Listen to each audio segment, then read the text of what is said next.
세계적으로 유명한 항공 전문지 플라이트 글로벌은 2021년 전 세계 각국 공군들을 보유하고 세계 공군 랭킹에서 1위는 당연히 미 공군이 차지했고 2위는 러시아 공군, 3위가 중국 인민해방군 공군이었으며 4위가 인도 공군, 그리고 놀랍게도 대한민국 공군이 그 뒤를 이어 5위를 차지하는 기염을 토했습니다. 하지만 플라이트 글로벌은 랭킹만 선정했을 뿐 이에 대해 별다른 언급을 하고 있지는 않습니다.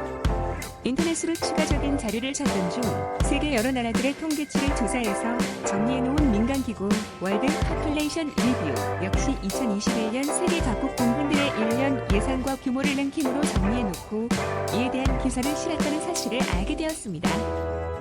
플라이트 글로벌 자료와 마찬가지로 대한민국을 지키는 가장 높은 힘 대한민국 공군이 5위를 차지하고 있었는데요. 근소한 차이로 일본이 6위를 차지하고 있었습니다.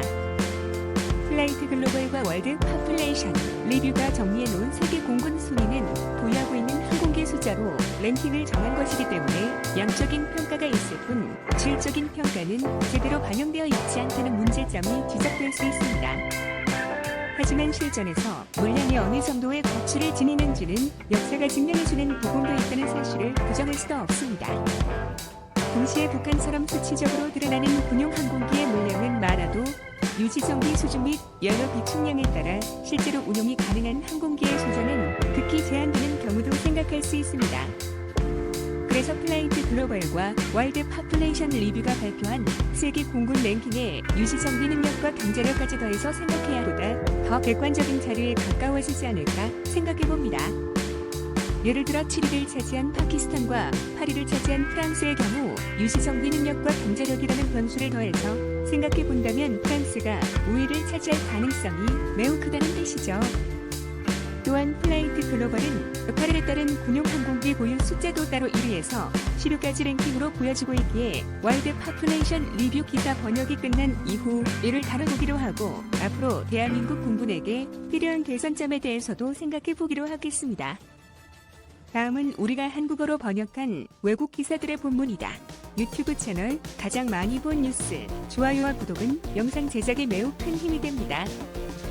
현대 운수업의 운명을 크게 변화시키고 마찬가지로 군대의 혁신을 현대적인 방향으로 이끌었던 존재는 다름 아닌 비행기의 등장이었다. 공군이라는 개념이 생겨난 이후 지난 100년 동안 세계 여러 나라의 군대는 그야말로 걸목상비할 만한 발전을 이루었다. 인간의 야망이 하늘과 그 너머의 영역까지 확장되어 나가면서 이제 공군은 한 나라의 군사력을 논함에 있어 빠져서는 안 될 부분이 되었다. 미 합중국은 다른 나라와는 비교조차 불가능한 세계에서 가장 강한 공군을 유지하고 있다. 2020년 현재 미 공군은 13,264대의 항공기로 구성되어 있으며 총 46만 2천명 이상의 인원들이 복무하고 있다. 미 공군의 가장 큰 부분을 차지하고 있는 것은 회전익 항공기 헬리콥터로 전체 보유 항공기의 약 43%인 5,768대나 된다. 미 공군은 또한 2,643대의 훈련기와 2,085대의 전투기, 그리고 945대의 수송기 등을 포함하고 있다.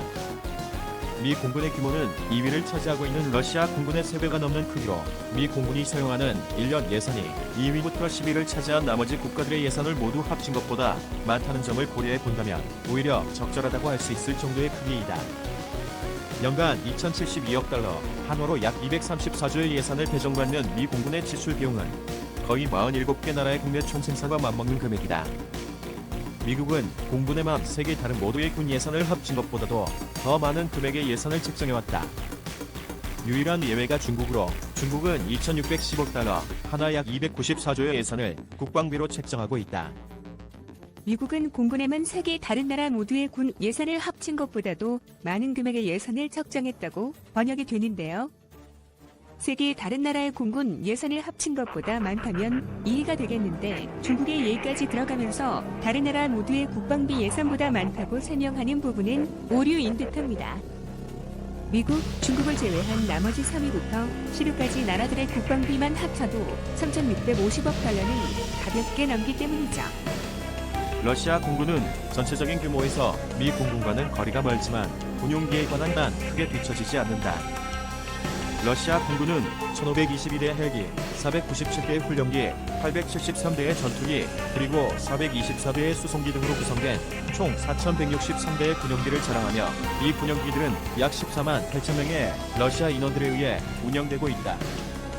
냉전시대 당시 소비에트 연방의 공군력은 미국의 공군력과 견줄만 했으나 소련이 해체되고 러시아 연방이 성립된 이후 공군에 배정되는 예산이 상당 부분 삭감되었다. 그러나 21세기로 시대가 바뀌면서 러시아 공군은 꾸준하게 체질을 개선해왔으며 적어도 한동안은 2위 자리를 안정적으로 유지하기에 충분한 전력을 보유하고 있다. 총 3,210대의 군용기를 보유한 중국인민해방군 공군은 세계에서 세 번째로 크다. 중국인민해방군 공군은 전체 항공기 보유 숫자에서는 러시아에 뒤지지만 미 공군보다 6만 명 정도 적은 약 40만 명의 공군 병력을 거느리고 있어 인력 면에서는 오히려 러시아 공군을 왜소해 보이게 만드는 능력을 지니고 있다. 이에 따라 지난 20년 동안 세계 여러 나라의 공군들 중 가장 주목할 만한 성장을 보여준 나라는 다름 아닌 중국인민해방군 공군이라고 할 수 있다. 중국인민해방군 공군은 소비에트 연방이 만든 1세대 미 3세대 전투기들과 함께 그 역사를 시작했는데 이 전투기들은 세계 무대에서 사실상 한물 같다고 여겨지는 구식 전투기들이었다. 그러나 2000년대에 들어서면서 중국은 미 공군의 전투기들을 모방해 만들거나 많은 수의 4세대 항공기들을 개발해내면서 자력으로 이러한 문제들을 해결해 나갔다. 그 결과 중국인민해방군 공군은 혁신과 기술적 역량이라는 두 가지 면 모두에서 미 공군에 필적하고 있다.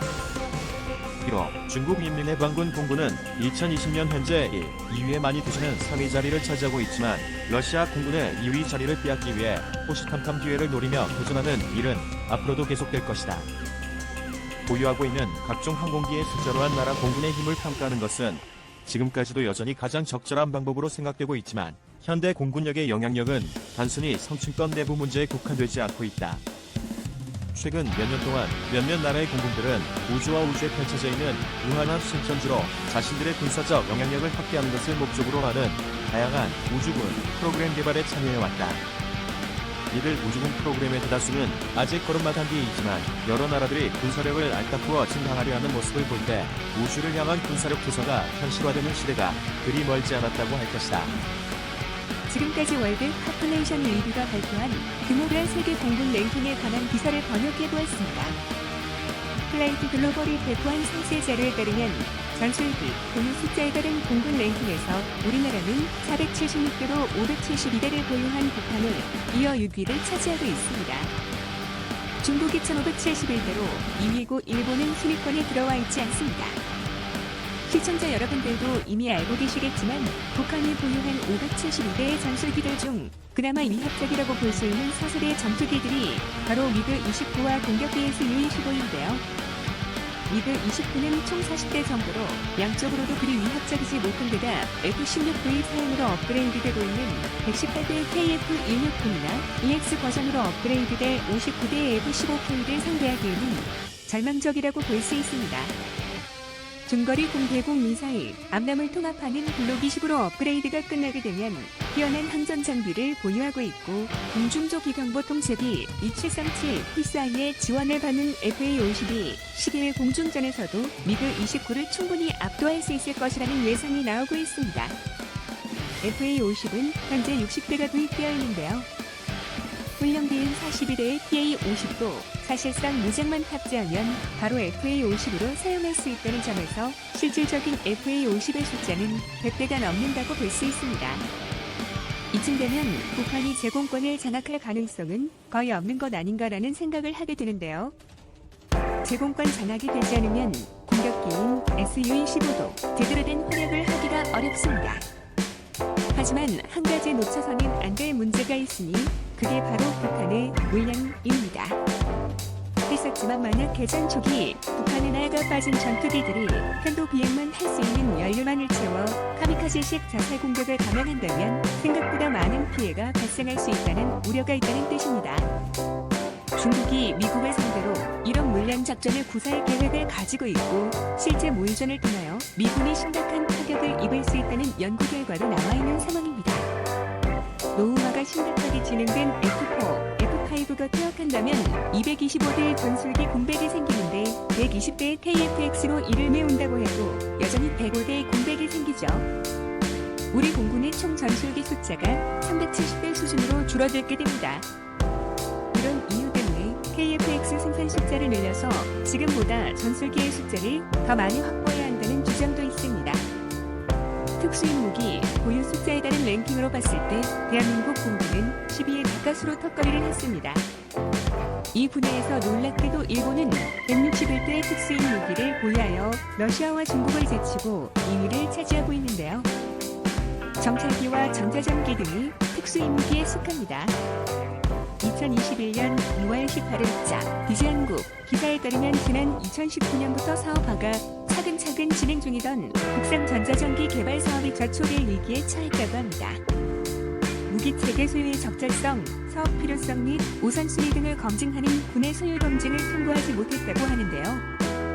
이로써 총 2조 정도의 예산을 들여 비즈니스 제트기 4대를 전자전기로 개발하려 했던 국산 전자전기 개발 사업의 미래가 불투명해진 상태입니다. 물론 여기에는 바이러스 사태 등으로 국방 예산의 조절이 불가피했다는 배경도 작용했을 수 있습니다.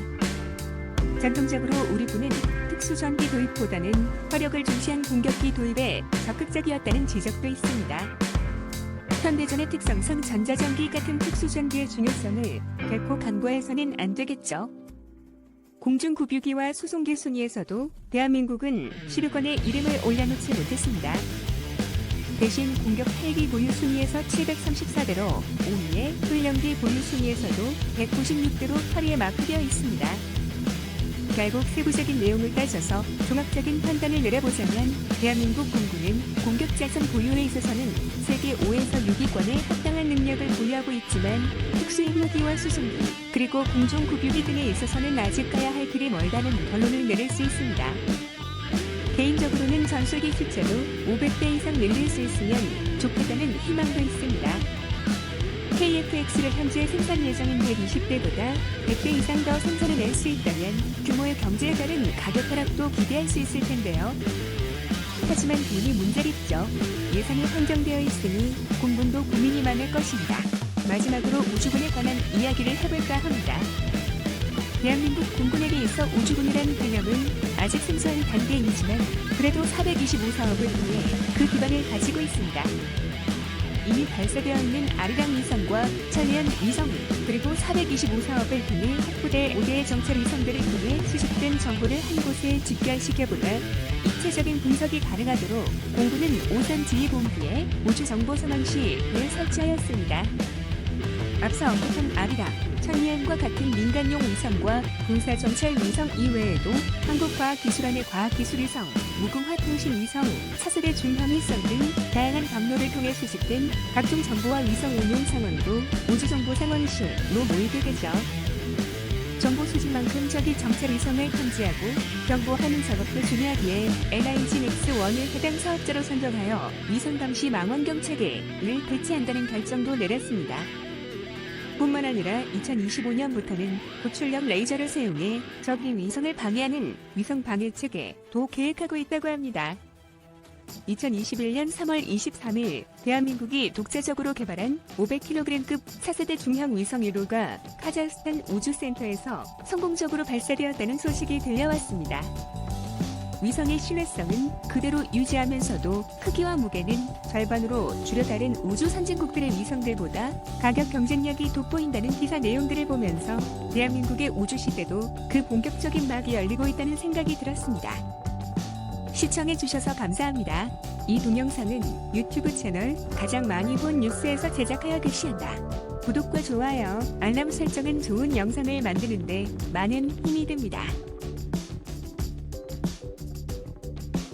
적으로 유명한 항공자